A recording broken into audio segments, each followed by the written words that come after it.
रोज आपण आपल्या घरामध्ये जो टीव्ही बघत असतो त्या टीव्हीवर मराठी चॅनलवर बरेच मराठी सिनेमा लागलेले असतात. या मराठी सिनेमाचा सुद्धा पूर्वीपासून आतापर्यंत बदलत आलेला एक आवाज आहे.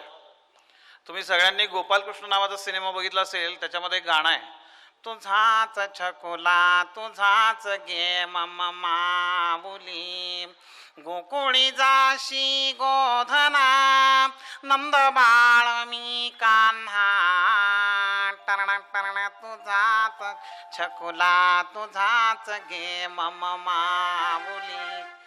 या कालखंडामधले सगळे मराठी सिनेमात ना यांचे आवाज असेच आहेत. आता या जगाचं काय होणार, हे विमान मला घेऊन निघून जाणार, आम्ही जातो आमच्या गावा, आमचा राम राम घ्यावा, म्हणा पांडुरंग हरी पांडुरंग हरी पांडुरंग हरी. हा आवाज कधी बदलला माहिती आहे काय? कुंकू आणि माणूस या दोन सिनेमांमध्ये नट्या होत्या ना, नट्या त्या तार स्वरामध्ये बोलायच्या. असे का करता, का छळता मला, स्त्री आहे म्हणून अत्याचारच करणार आहात का? एक मराठमोळी नटी थांबलेली, सूर्यकांत गेल्या गेल्या असं काहीतरी करतात. मग ती नटी बोलते पहिल्यांदा, आम्ही नाही बोलणार जो, इतका उशीर करत असतो का इकडून, आम्ही नाही बोलणार जो. सूर्यकांत, एक माणूस रागावलाय आमच्यावर. चंद्रकांत आणि सूर्यकांतापैकी सूर्यकांताचा कुठलाही मराठी सिनेमा बघा तुम्ही. दुपारचा सीन सिनेमामध्ये चाललेला असतो, सूर्यकांत घराच्या बाहेर चाललेले असतात. कोणीतरी म्हातारा माणूस अडवतं जाताना, काय कुठं चाललायसा दुपारच्या टायमाला?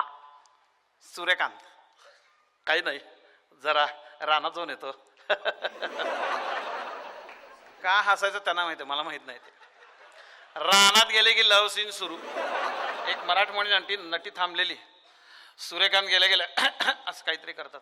मग ती नटी बोलते पहिल्यांदा, आम्ही नाही बोलणार जो, इतका उशीर करत असतो का इकडून, आम्ही नाही बोलणार जो. सूर्यकांत, एक माणूस रागावलाय आमच्यावर. पुन्हा एकदा उशीर होणार नाही आता. ती पहा, तळ्यामध्ये कमळ किती छान फुललेत दुपारच्या टायमाला. आकाशामध्ये चांदणं किती छान पडलंय दुपारच्या टायमाला. नंतरच्या एखाद्या सीन मध्ये जर कोणी सांगितलं ना, अहो परवाचे ते म्हातारे ग्रस्त होत नाही, ते वारले बरं का, वारले का.